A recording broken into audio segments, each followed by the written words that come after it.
Hi everyone. माझा नवरा जो आहे ना, तो माझ्यापासून ना हजारो किलोमीटर लांब राहतो. आणि आमच्या दोघांची ना कंटिन्यूअस भांडण होत असते कोणत्या ना कोणत्या कारणावरतून. इवन तोही मला सारखं ओरडत असतो. आणि आमचे भांडणच होते, माहिती नाही का, बट होते आमचे भांडण. दोघांचं पटतच नाही. खूप आधीपासून, लग्नापासून आमच्या दोघांचं पटत नाही.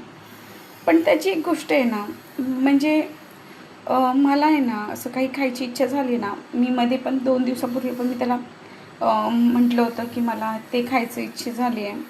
सो त्याने मला पाठवून दिला. त्याच्या आधी पण झालं, 2-3 दिवसापूर्वी त्याच्या आधी पण मी झालं मला हे खायचं आहे. तर त्याने पाठवून दिला आणि रोज रेग्युलर आम्हाला जे पाठवून देते म्हणजे आईस्क्रीम वगैरे, तर तो देतोच. आणि त्या गोष्टी मला सांगून देतच, पाठवत नाही बघा.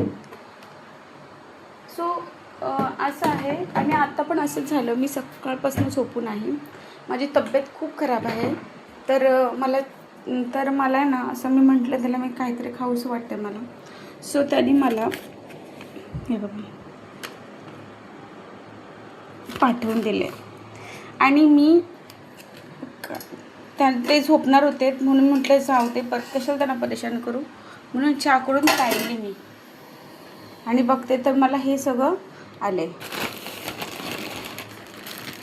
याच्यामध्ये आहे सगळं. हे काही खोललं नाही, असंच आहे, आणून ठेवलं आहे. पण बोलतात ना, एक ती व्यक्ती आहे ना त्यांचं माझ्यावरती किती प्रेम आहे ना, ते सांगतच नाही. मी हमेशा सांगा ना किती प्रेम करता माझ्यावरती, सांगा ना किती प्रेम करताय, तर मला ओरडूनच बोलतात. पण ह्या सगळ्या गोष्टींना बघितल्या ना, तर मग खरं वाटतं की खरंच खूप प्रेम करतात माझ्यावरती. मला लागणारी हर एक गोष्टीवरती खरंच खूप प्रेम करतात असं मला वाटते. कारण म्हणजे मी मागितलेली गोष्ट मला कधीच नाही असं कधी बोलायचं नाही तो. सो ह्याला प्रेमच बोलत असतील कदाचित. सो तुमचे पण मिस्टर तुमच्यासाठी करतात का असं सगळं? कमेंटमध्ये नक्कीच सांगा.